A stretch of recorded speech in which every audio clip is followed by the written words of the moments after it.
Uh, the First Amendment to the Constitution protects American citizens' right to free speech, to peaceably assemble to petition the government for redress, and of association, which has been upheld by courts for many, many years.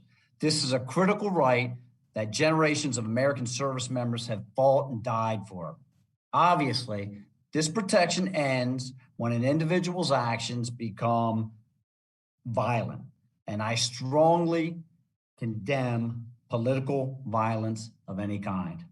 However, we cannot criminalize free speech, and we cannot criminalize the thoughts or beliefs of individuals simply because they may be viewed as different from our own. It doesn't matter what they believe, or what political party they belong to or associate with.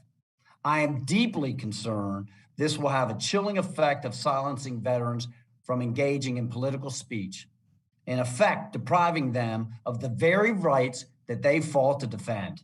Sadly, this is not the only concerning example of those on the left trying to use government institutions to intimidate individuals they disagree with into silence under the guise of them being violent extremists.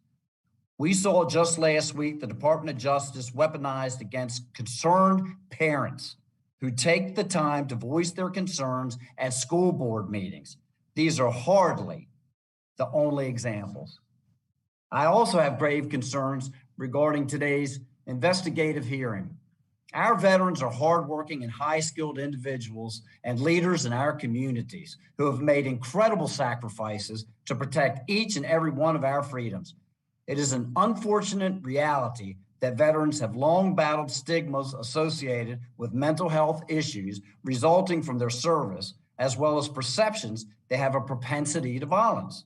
I am deeply concerned that today's hearing in the Veterans Affairs Committee, rather than empowering our veterans by dispelling these stigmas, will further perpetuate these stigmas for all veterans and to be at the expense of veterans across our nation.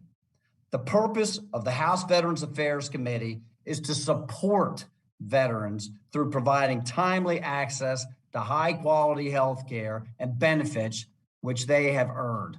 I'm confident that by actually fulfilling this mission, instead of partaking in politically motivated investigations or instituting ideological tests, we will empower veterans to live healthy, successful, fulfilling lives.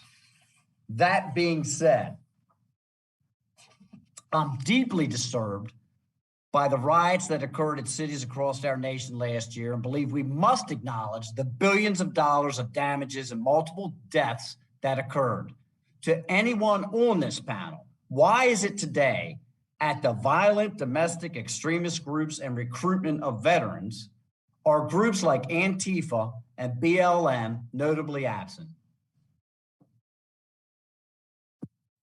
Well, I can answer that. Thank you for your question and your comments. I believe the focus of this hearing is on the threats that are deemed the greatest risk to our Homeland Security. And as the Department of Homeland Security indicated in October 2020 in their annual threat assessment, and as the Office of the Director of National Intelligence indicated in their threat assessment in March of 2021. You don't believe that billions of dollars of damage across our nation last summer is a threat to our national security? Every form of political violence is a threat to our national security, but there are data points that indicate what the greatest threat are that have been assessed by the Department of Homeland Security and by the Office of the Director of National Intelligence under two different administrations. And billions of dollars of damage across our nation, again, is not a threat? Of course it's a threat. I said it's a threat, but so the why are these groups not equal to the threat. Why are these groups then not included in this assessment that's taking place today? That would be a question for the staffers, I think, to answer. Okay, I'll be moving on then. Thank you. It's been estimated that the riots of 2020 cost Americans and property owners $1 billion and possibly up to $2 billion in damages. Colonel Plesler, what impact do such violent actions by those on the extreme left have on business owners, some of which are veterans, many of these business owners who are unable to easily offset these costs? Thanks for your question, and I think it's an important one. I think anytime anyone in our country commits political violence is a threat to all of us. So I don't think we should, take great pains to differentiate between where that violence is committed, except when it's committed against symbols of our democracy. I think it's one thing and it's tragic when somebody burns down a Walmart. I think it's another thing when they show up in our nation's capital and attack the very symbol of our democracy. And I'd like to mean like the Antifa and BLM folks did again last summer when they were painting on statues and destroying private property here in the city as well? What I'm saying is that our nation's capital. Do you believe that that was violent acts that justified investigation? I think it's interesting to make a distinction between that and showing up at our capital, which is really the cathedral of our body politic, right? I think there's two. They're just on the street, one block detached from the Capitol, and they're destroying private property. Then that's not considered as severe as someone who actually came into the Capitol and in many circumstances had no barriers in place because the security was so lax that they could just waltz in. I see one as an attack on commerce. I see another one as an attack on our Constitution. Okay. Mr. Chair, I see my time has expired. I would yield back.